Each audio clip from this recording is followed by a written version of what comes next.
Sweat ran in rivulets down my temple, a sting in my eyes I couldn't spare the moisture to wipe away. The vine shifted, an obscene, fleshy ripple along its barbed length. Every fibre of my being screamed at me to run, but the seed pods... Damn it, we needed those. "Harris, you see something?" I asked into the mic, voice thin, barely above the hiss of static. The silence stretched, way too long to be mere lag. "Harris!" A burst of noise, then a choked gurgle cut off mid-word. "Harris, report!" My words held an edge, but protocol was protocol. You didn't go running off half-cocked into that green hell. The green hell that was supposed to be our salvation. Earth was a husk, choked to death by humanity's hunger. The colonies promised a chance, a restart. What a damn joke. Another crackle, then a faint groan. "It got me! Something, leg!" Harris's voice was raw, terror barely contained. I didn't hesitate. "Hold tight! I'm coming!" The transponder on his suit blipped weakly on my heads-up display. A good 100 yards into the thicket. He wouldn't last that long. Whatever the hell had him, Harris was bait now. I drew my plasma cutter, the whine cutting through this chorus of insectile chirps and the rustle of impossibly huge leaves. You cut your way through this world, not hiked. Every meter was a fight. Finally, I spotted him. Harris was half entangled in a mass of vines thicker than my arm. They'd wound around his torso, yanking him off balance, and his leg. Dear God. Below the knee, it wasn't so much flesh as a crimson sponge, tendrils of the vine already burrowing into the mess. "Help," he whimpered. No helping that.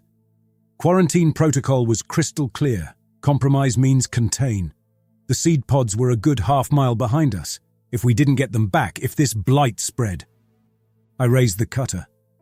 "Sorry, Harris." He jerked, eyes going wide as understanding dawned just a second before the superheated beam sliced through his neck. The stench of seared meat filled the humid air. My stomach churned, but I forced it down. You got hardened to it out here, or you went mad. Or worse, you became one of them. The ones with vacant stares and smiles stretched too wide, infected with whatever parasite turned people into puppets for this damn planet. I turned back, seed pods glinting dully in their biocontainment cases. Harris was just gone. Already the brush was reclaiming what the planet considered its own. Better a quick death than becoming another mindless horror shambling through the jungle. I swallowed hard, blinking rapidly. No time for mourning. The colony was counting on me. I shoulder the containment cases, wincing as the strap digs into my already aching muscles. One thing this planet doesn't give up without a fight is its bounty. The walk back is agony, every humid breath seeming to sear my lungs. The canopy overhead blots out the sun, casting the jungle floor into a dim, verdant twilight. A haven for predators, both plant and animal. My boots squelch in the spongy earth, each step marked by the squish of decaying matter. Death and life in a sickening cycle. This place breeds rot. A rustle up ahead puts me on edge. I snap the cutter to life, its azure glow cutting through the gloom. Not another vine, please. Sometimes those things move like snakes, fast, deceptive. The shape resolves from the shadows. Kieran. His eyes are bloodshot, exhaustion etched deep in his gaunt features. "Got Harris?" he asked, barely audible over the thrum of the jungle. I nod. "Lost him. Had to..." No need to spell it out. We both know the drill. Kieran swears under his breath, running a trembling hand through his sweat-matted hair. "Damn. We need those pods, Miller." "Got 'em right here." I heft the cases, trying for a reassuring note. He doesn't buy it. I don't either. Earthside scientists think the pods might hold a key to the blight decimating the crop domes, our lifeline. "Heard something when Harris..." Kieran's gaze darts past my shoulder, into the undergrowth. His unease is contagious, setting my nerves ablaze. "Spit it out," I growl, cutter held at the ready. "Like moaning, not human." He swallows hard. "One of the changed?" We both know those hollow-eyed husks are attracted to the sound of conflict. One stray we can handle, a group, that's a death sentence. "We move," I say, my voice tight. Slow and quiet." He nods, a jerky, frightened motion.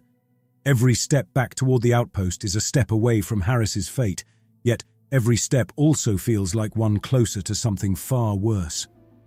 The fear gnaws at my gut, a sour, relentless companion.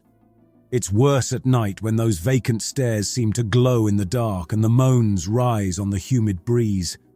I try to focus on the trail, on getting the hell out of this twisted, hungry place.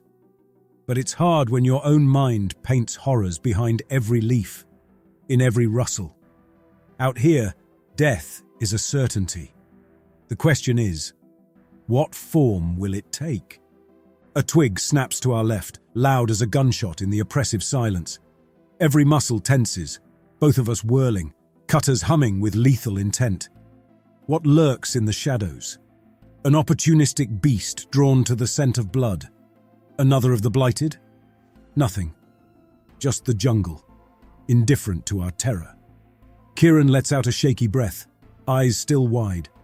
The fear's getting to him, eating at him from the inside. It's a familiar battle out here, not just against the planet, but against something eating at your sanity. The seed pods in their cases clink with every jolting step. Each sound seems magnified, drawing attention to whatever predators this place hides. My pulse quickens, sweat trickling down my spine despite the damp chill. "Miller," Kieran speaks. "I don't like this. Something feels off." It's not just him. The hairs on the back of my neck bristle too.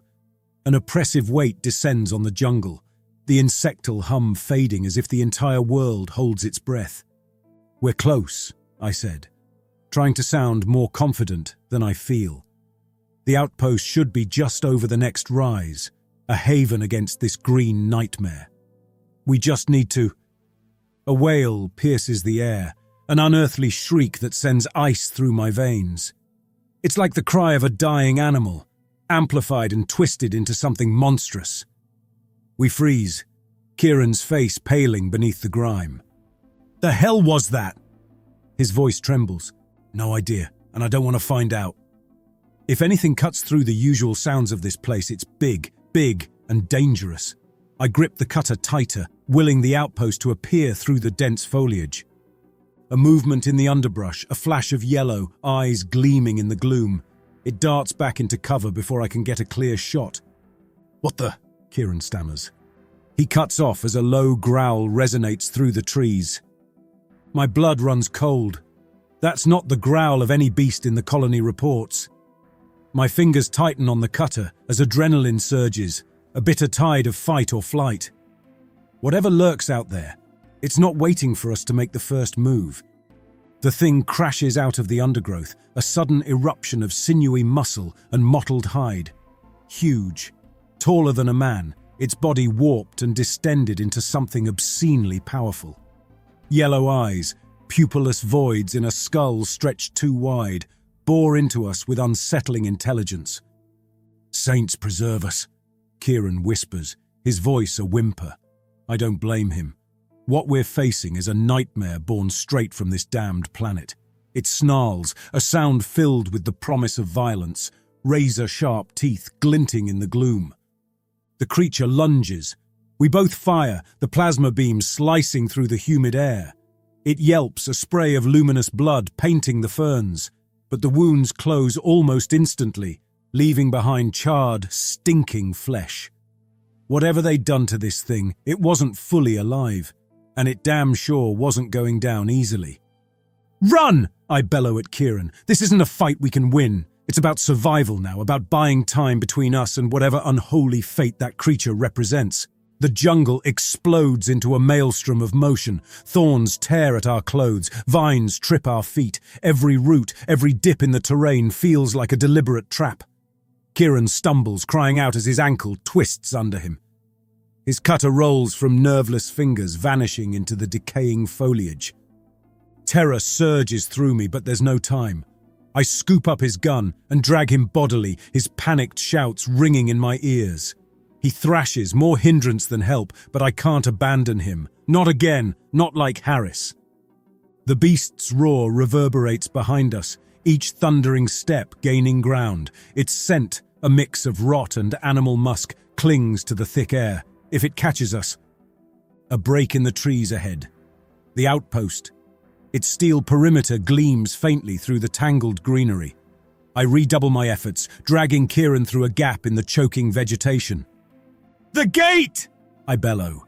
It's closed, sealed against the night and whatever lurks in it. "Miller, behind you!" Kieran's scream rings out. I whirl, the creature bursts from the undergrowth, jaws agape. Instinct takes over. I hurl Kieran's gun at its mouth, a futile gesture. It snatches the offering from the air, crushing metal and circuitry between those enormous teeth. Then turns those yellow eyes back onto me. My own cutter trembles in my hand, a laughably inadequate defense against this nightmare. The creature took another bounding step, and I braced for the killing blow. But the impact never came. A sharp crack shattered the air, followed by a howl of agony. The beast staggered, clawing at its shoulder where a chunk of flesh now smoked, a hole drilled clean through. I blinked, stunned for a moment. Snipers on the outpost walls. My gaze whipped up. Spotlights from the watchtower blazed to life, bathing the clearing in harsh light. Figures lined the wall, guns leveled. "Miller, get out of there!" A voice boomed through the speakers, familiar yet barely recognizable under the strain of command. It was Wilkes, the outpost's grizzled leader. The creature snarled, yellow eyes narrowing in the sudden glare. It was disoriented, wounded and outnumbered. Its gaze darted from me to the armed men above, then back, a feral intelligence calculating the shifting odds. "Open the damn gate!" I yelled at Wilkes, the desperation edging my voice at odds with the steely authority I'd heard moments before. There was a hesitation, a terrible beat of silence where I visualized all the reasons we had protocols, quarantine, the safety of the many. Then the whine of heavy machinery, and the gates groaned open. I bolted forward, hauling a dazed Kieran through the opening. Behind me, the creature roared, not in pain, but in pure, thwarted rage. Gunfire erupted in a deafening volley. I didn't look back. Stumbling into the harsh fluorescent light of the outpost, I slammed the heel of my boot against the control panel. The gates slid shut, sealing us off from the snarling darkness beyond. We collapsed on the metal floor, Kieran sobbing in ragged gasps. I stared at the heavy barrier separating us from the jungle, still seeing those burning yellow eyes fixed on me.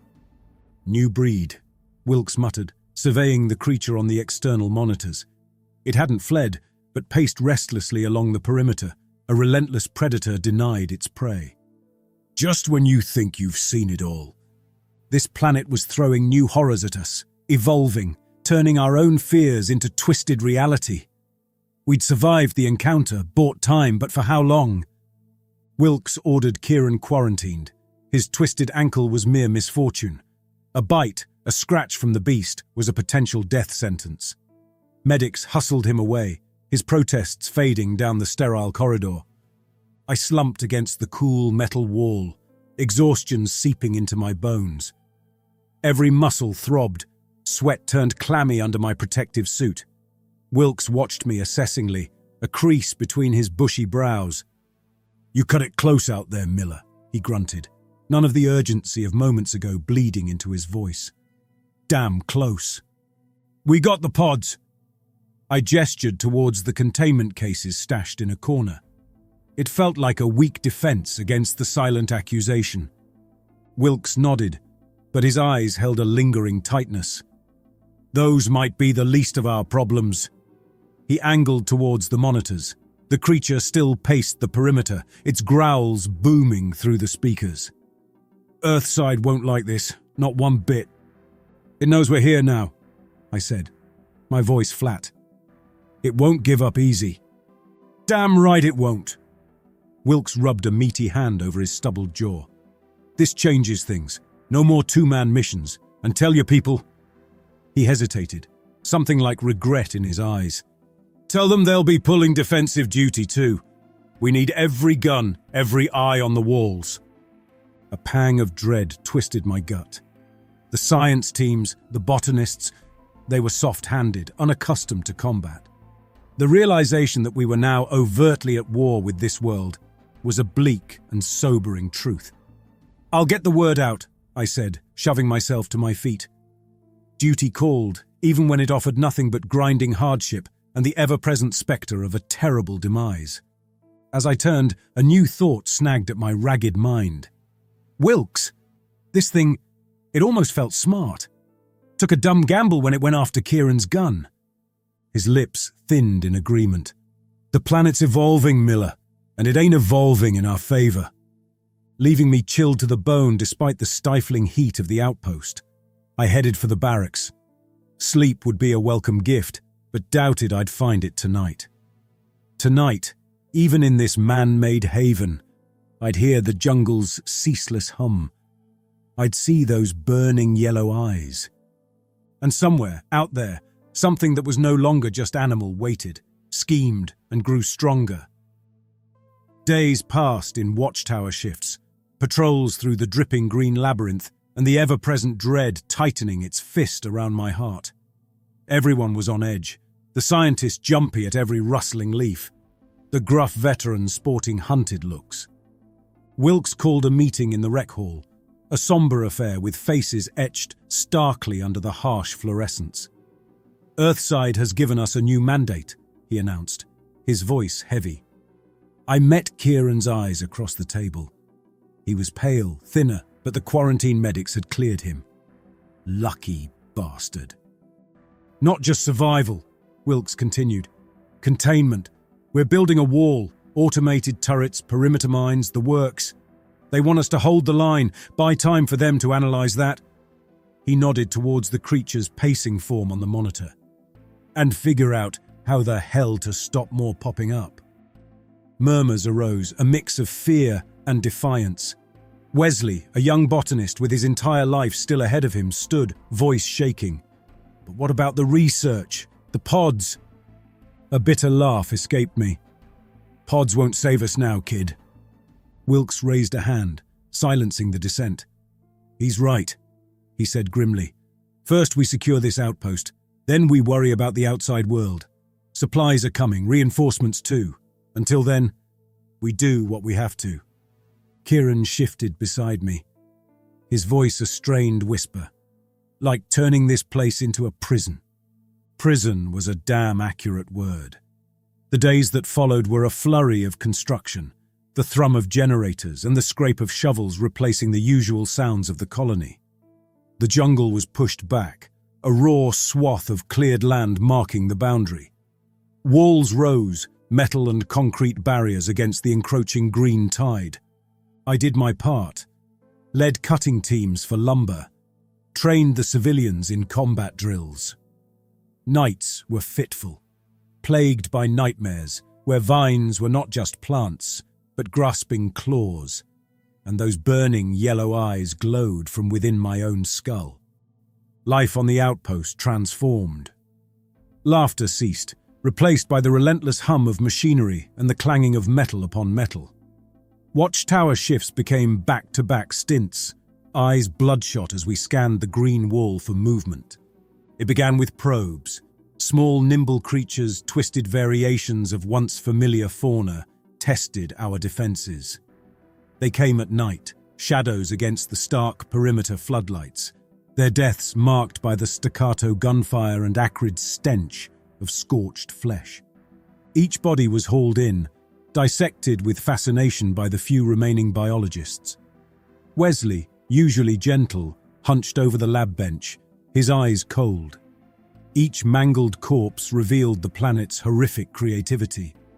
Hardened carapaces resistant to our weapons, venomous barbs fine as needles. A relentless adaptation designed for one thing: to overwhelm our defenses.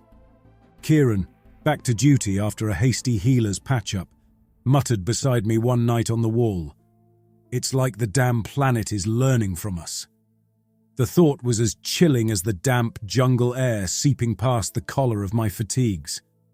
The attacks escalated, not just sporadic incursions, but coordinated waves as if directed by a single, terrible intelligence. One night, the turret system malfunctioned. Half the eastern wall plunged into inky darkness just as a horde surged from the trees. The screams, cut short by gnashing teeth, still haunted my fitful nightmares. Wilkes responded with brutal efficiency. Mines were laid. Patrols doubled. The colony became a fortress under siege. We survived, but each attack chipped away at our supplies, at our morale. One morning, I awoke to a commotion. Not the usual shouts of alarm, but a hushed, horrified murmur. At the center of the compound, surrounded by a ring of grim faces, lay a body. More accurately, what remained of a body. It was Wesley, or what the jungle had made of him. Fear twisted my stomach into a knot. He was changed, distended, limbs spindly and long, his mouth filled with needle-sharp teeth. One of the changed somehow infiltrated into the heart of our defenses. The message was clear. Nowhere was safe. No one was safe. The death of Wesley was a turning point, a confirmation of our worst fears. Distrust spread like a contagion. Sidelong glances and furtive whispers poisoned the already taut atmosphere. Any cough, any stumbling step became a potential sign of the parasite burrowing its way into our midst. Wilkes declared mandatory checks, invasive, humiliating examinations under the cold gaze of the medics. I submitted along with the others, the clammy touch of latex on my skin a violation worse than facing the beasts outside. Paranoia festered. The outpost, our bastion, had become a breeding ground for a different kind of terror. Sleep evaded me more than ever. Shadows seemed to crawl with unseen menace, every rustle a potential infiltrator. My cutter remained within arm's reach even in the shower, its faint hum the only thing keeping the madness at bay. Kieran was deteriorating fast. His haunted eyes barely focused, his hands trembled constantly. He knew, as we all knew, that it was only a matter of time until the next victim was discovered twisted and broken, a harbinger of unimaginable doom. One particularly sweltering afternoon, the alarms shattered the tense silence. Not the usual perimeter breach, but a scream from within, the barracks. We sprinted towards the source, weapons raised. We burst into the cramped quarters. A scene of chaos greeted us. Overturned bunks, shredded clothing, and blood smeared across the floor.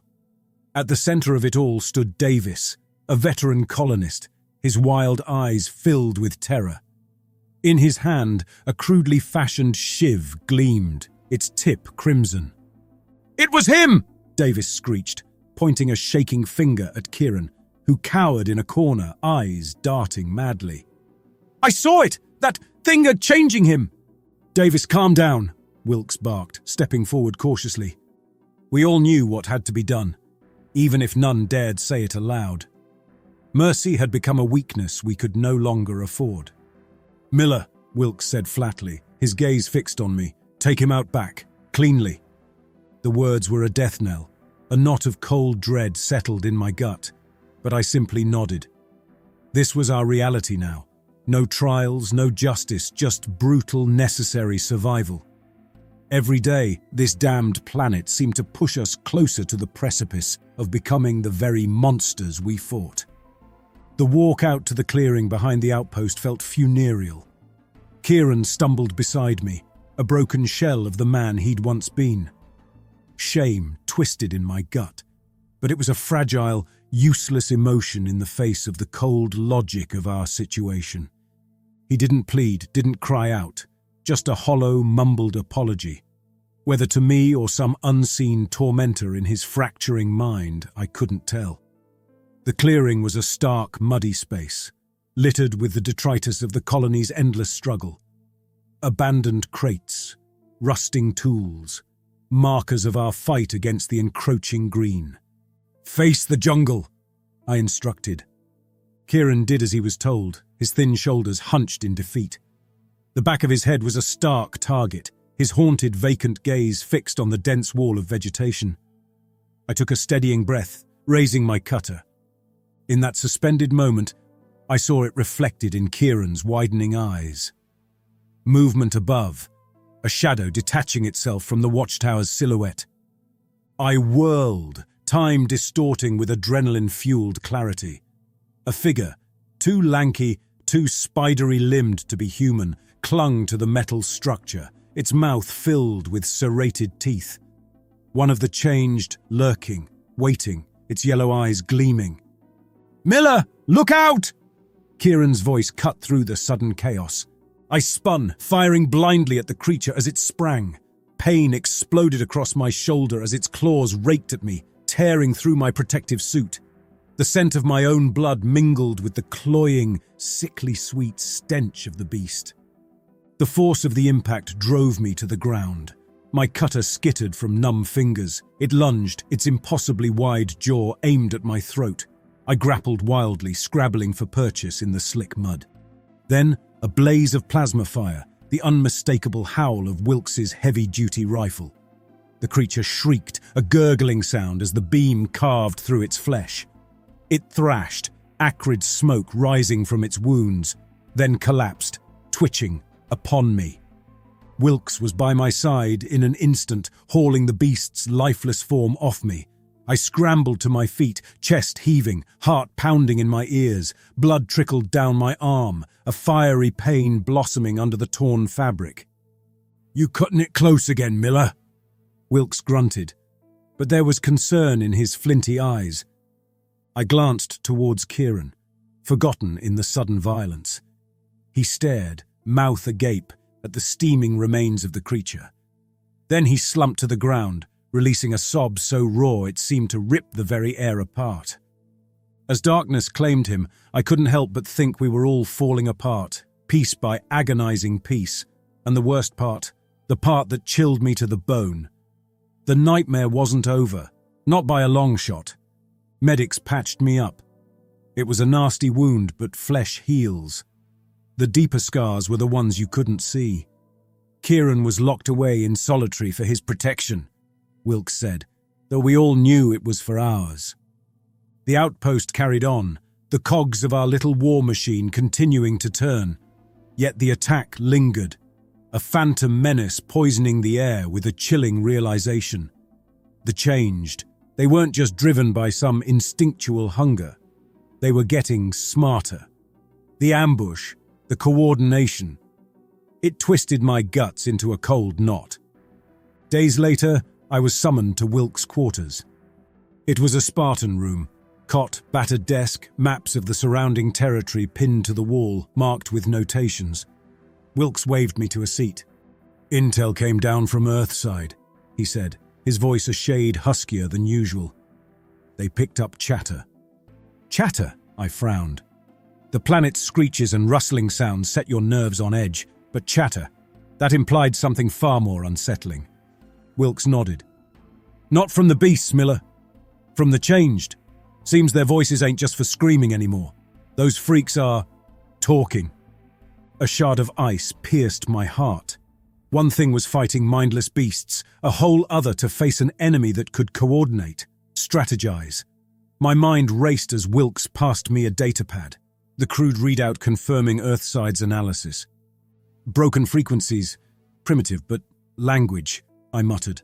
"The damn planet's weaponizing itself even faster than we thought." Wilkes grunted. "They're starting to work together." We stared at each other in silence. The implications were clear. Attacks escalating in precision, pincer maneuvers to cut off supplies, perhaps even sabotage from within should another infiltrator slip through our scrutiny. We were on the back foot, scrambling against an enemy adapting at an unnerving rate. "We hold," Wilkes said finally, his voice filled with a resolve that didn't quite reach his eyes. "We bloody well hold until reinforcements arrive. It's all we can do." Night fell like a shroud, heavy with the promise of violence. From the jungle's depths arose a wave of cries, roars, howls, and the unsettling chittering of countless unseen horrors. "They're gathering," Kieran said from a shadow near me on the watchtower. His eyes, hollow pits in his gaunt face, reflected the frenzied torchlight below as workers scrambled to reinforce the perimeter. He was back on duty, a ticking time bomb of madness and infection. But we needed every gun. "Planet's thrown down the gauntlet," I muttered. the barrel of my cutter hot in my grip.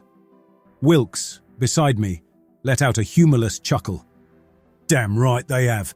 Question is, son, what are we going to do about it?" I had no answer. The gates groaned under the force of countless bodies surging from the tree line.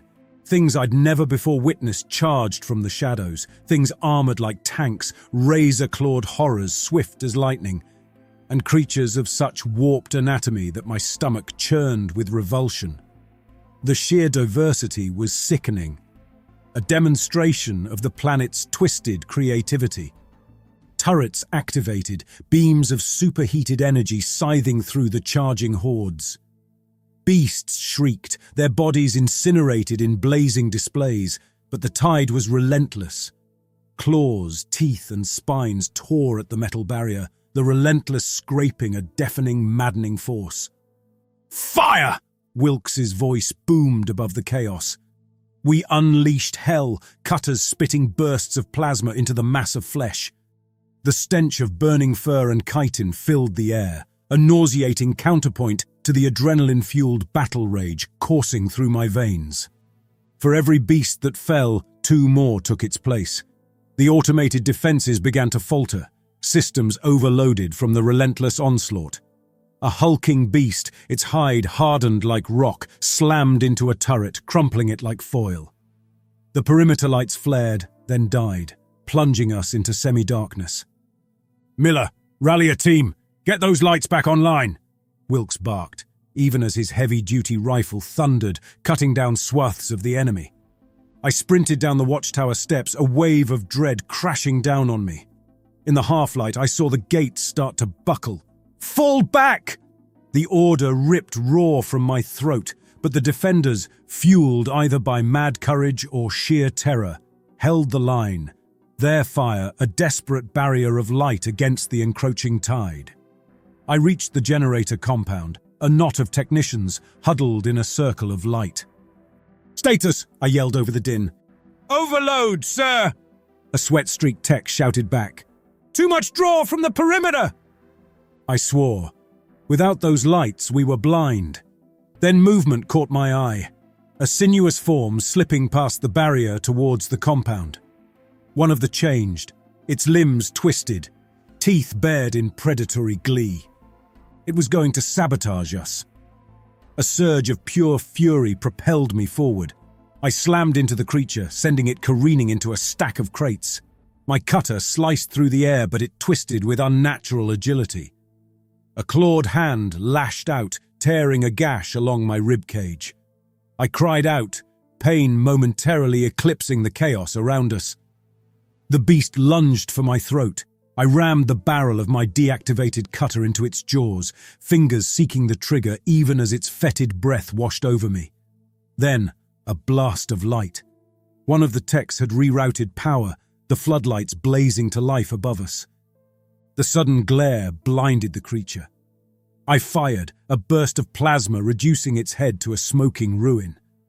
I staggered back, gasping, the world tilting dizzily. The cheers around me were cut short by a ground-shaking thud. The gates, weakened beyond their limit, finally gave way. The beasts poured into the outpost like a relentless tide. The overrun was brutal and swift. The defenders, valiant as they were no match for the sheer numbers. Screams pierced the air, gunfire swallowed by the rising cacophony of roars and tearing flesh. I battled alongside the others, firing wildly as the beasts closed in. Every corner a last stand, every retreat a scramble to buy precious seconds. Kieran, a wild glint in his maddened eyes, fought with the ferocity of a cornered animal. Wilkes, despite his injury, rallied a last-ditch defense near the command center with the determination of a man who would go down swinging. I lost sight of both in the swirling chaos. Then came a sound that cut through the din, a rising whine that wasn't the howl of a predator or the shriek of the dying. I looked up, squinting against the smoke and debris. Sleek shapes streaked across the sky, impossibly fast, leaving trails of contrail fire in their wake. "Fighters!" someone yelled. The fighters screamed overhead, laser cannons spearing beams of crimson energy into the swarming mass. Beasts exploded in showers of gore. The relentless tide of the attack faltered, then broke into confusion. The fighters circled back, strafing runs carving paths through the horde with terrifying efficiency. Were these the reinforcements? Had they come in time? My question was answered with a ground-trembling sound that sent tremors through the battered outpost. The sky seemed to split open as a massive shape descended from the clouds, a mothership, colossal and bristling with weaponry. It hovered above the ravaged battlefield, its heavy guns opening fire, each blast incinerating dozens of creatures at a time. The tide turned with shocking swiftness.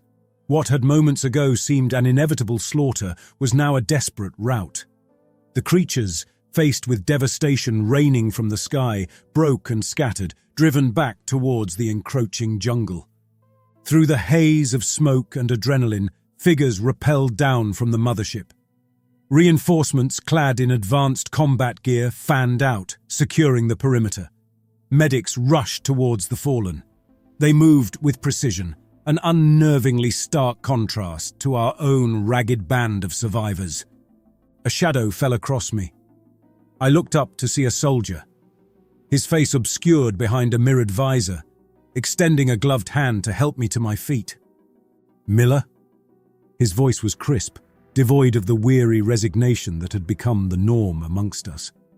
I nodded, wincing as a medic sealed a gash in my side. "What's left of him?" We surveyed the aftermath. Corpses of both men and beasts littered the compound. The outpost was a ruin, but it was still ours. Wilkes limped towards us, leaning on a trooper's shoulder. Despite his wounds, his eyes held a grim satisfaction. "We held, damn it," he said. "Held until they got here." In the aftermath of the battle, the outpost was transformed. The starkness of a military base bled away, replaced by the clinical efficiency of a scientific compound. Earthside's interest was never about saving us. It was about the monsters themselves. Scientists swarmed the battlefield, dissecting the corpses with morbid fascination. Wilkes, now demoted to field overseer, directed work crews to haul the grisly cargo into newly erected laboratory tents. He moved with the stiff gait of a man twice his age, the fire in his eyes banked to a smouldering resentment. I bumped into Kieran one morning. He's been cleared for duty, not infected after all. His eyes were vacant, reflecting the bleak expanse of containment pens, where newly hatched horrors thrashed and screeched within reinforced cages. "They call it Leviathan ore," he muttered, the words as lifeless as the creatures in their pens. "Only forms inside these things. Earth's going gaga for it, some kind of energy revolution." A bitter laugh escaped me. From colonists to breeders, our existence now serving a wholly different purpose. The planet was no longer just a threat, it was a farm. The jungle was systematically culled back. Patrols weren't about safety, but luring in new breeds for spawning. They even shipped in breeders, warped things kept in isolated camps, their sole purpose to force an unending supply of fresh monstrosities. Guards watched us ever more closely, not for signs of infection, but for any whisper of rebellion against our new masters. "Progress ain't pretty, Miller," the overseer in charge of the operation had said to me once, a slick smile on his too smooth face. His hands, manicured and free of the calluses and scars we all bore, gestured expansively at the compound. "Sometimes, sacrifices gotta be made. Think about all the lives this will save back home, eh?" My retort died on my tongue. It wasn't our world anymore. Earth's salvation had been purchased with our broken bodies and scarred souls. We'd survived the planet, only to become cogs in a far uglier machine. Nights were the worst. The endless cacophony of the containment pens replaced the howls from the jungle. The change seeped into you, a slow poison infecting even your dreams. Mine were filled with those burning yellow eyes, not staring out from the darkness, but reflected in my own gaze. We'd won the battle, But the war for any semblance of what we once were, that felt as distant and hopeless as our abandoned dreams of a new Eden.